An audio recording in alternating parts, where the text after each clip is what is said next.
Dans le nord de la péninsule, le port de Ravenne est devenu il y a quelques jours le théâtre d'un blocage pour empêcher que des armes prennent la mer direction Israël. À l'origine de l'initiative, des travailleurs portuaires qui ont dénoncé le contenu de 2 containers qui devaient transiter sur ce port. On s'est rendu compte que ces containers portaient la classification de risque 1.4S, qui fait référence à la classification internationale des explosifs. À ce point, nous avons trouvé cela suspect. Aussi car la destination de ces containers était Haïfa.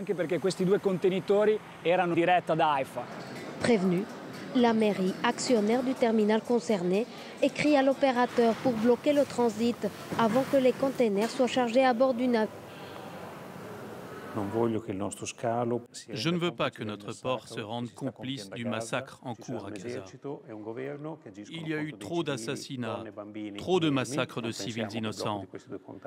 On sait bien que ce blocage ne mettra pas fin au conflit, mais chaque geste peut donner un signal et mobiliser l'opinion publique occidentale.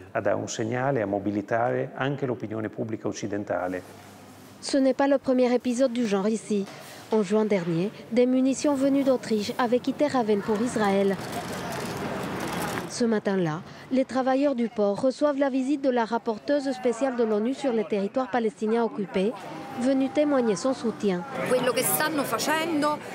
Ce qu'ils font, c'est ce que tout individu avec un fond d'humanité et de conscience devrait faire. Les institutions ne font rien pour prévenir ce génocide. Qu'elle soit nationale, régionale ou locale, elle continue d'alimenter ce trafic d'armes vers Israël.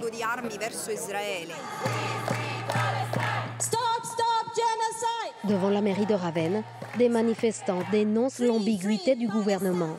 La loi italienne interdit formellement la vente d'armes à des pays qui violent les lois internationales. L'Italie a bien suspendu les ventes d'armes à Israël, mais laisse transiter celles produites dans d'autres pays européens.